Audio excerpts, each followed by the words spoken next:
Deer cricket, give me one more chance, এটা বলেছিল করুণ নায়ার 2022 ডিসেম্বরের 10 তারিখে একটা টুইট করেছিল।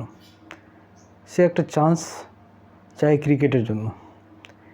কিন্তু কেন এরকম কথা বলেছিল তার কারণ হচ্ছে একটা, যে 300 রান আমরা জানি যে সেহবাগ করেছিল টেস্ট ক্রিকেটে, কোনো আর ভারতীয় এরকম একটা কীর্তি করতে পারেনি, যেটা হচ্ছে গিয়ে করুণ নায়ার করেছিল 300 রানের একটা নক খেলে। কিন্তু তারপর থেকে তার হচ্ছে গিয়ে ক্রিকেটে আর ওইরকম অবদান দেখিনি, এবং তো সে হচ্ছে গিয়ে হচ্ছে গিয়ে এক ধরনের ড্রপ হতে তার কেরিয়ার মোটামুটি শেষের পথে।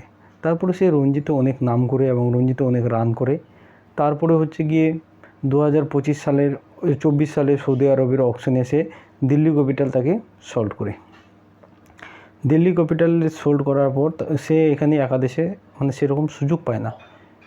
শেষ মুহূর্তে সুযোগ পায় হচ্ছে মুম্বাই ইন্ডিয়ান্সের বিরুদ্ধে ইম্প্যাক্ট প্লেয়ার হিসাবে, এবং সেখানে ইম্প্যাক্ট ছাড়ে বুমরা, হার্দিক পান্ডিয়া, টেড বোল্টের সামনে 80 রানের একটা নক খেলে সে তার জাত চিনিয়ে দিয়েছে যে সে কী ধরনের খেলোয়াড়, তার মেন্টালিটি কী ধরনের রয়েছে।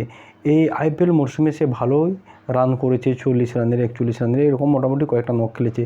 তার দিকে পারফরমেন্স তাকিয়ে এবং রঞ্জিতে যে রান করেছে তার দিকে তাকিয়ে টেস্ট টিমে তার সিলেকশন হয়, এবং 24শে মে তার সিলেকশন হয় টেস্ট ক্রিকেটে এবং ইংল্যান্ডের জন্য।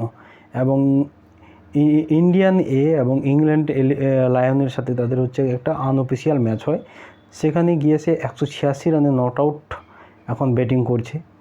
সরফরাজ খানও 92 রানের একটা নক খেলেছে। ধ্রুব জুয়েল এখনও মনে হচ্ছে 91 রান করে আছে। তো মাত্র আর 14 রান দূরে রয়েছে 200 রান থেকে। আমি এই ভিডিওটা যখন তোমাদের কাছে পৌঁছাবে তখন দেখবো যে 200 রান করে ফেলেছে করুণ নায়ার। তো ক্রিকেটও হচ্ছে এমন একটা বিষয় যে কোন প্লেয়ার কখন ভালো করবে সেটা বলা যায় না, সেটা হচ্ছে আমরা চিন্তা করতে পারবো না। করুণ নায়ার হচ্ছে এমন একটা টেকনিক্যাল ব্যাটসম্যান, সে চেয়েছিল একটা চান্স এবং সেই চান্সটা সে পেয়েছে, এবং সেটা সে পরীক্ষিতভাবে দেখিয়েছে সে একজন ভালো মাপের প্লেয়ার। সেটা ইংল্যান্ডের মাটিতে গিয়ে সে এখন দেখিয়ে দিয়েছে। এখন দেখার বিষয় 11-এ যখন টেস্ট টিম যাবে তখন সে 11-এ চান্স পাবে কি না সেটা একটা পরের বিষয়, কিন্তু সে নিজেকে চিনিয়েছে। আমার মনে হচ্ছে তার মতো প্লেয়ারকে 11-এ রাখা উচিত অভিজ্ঞ হিসাবে, কারণ আমাদের যে টিমটা যাচ্ছে সেটা সম্পূর্ণ হচ্ছে ইয়ং টিম, এবং ওই রকম হচ্ছে গিয়ে কারো বেশি ম্যাচ খেলার অভিজ্ঞতা নেই। অভিজ্ঞতার দিক থেকে করুণ নায়ারকে এগিয়ে রাখলে তাকে চান্স দেওয়া একান্তই দরকার।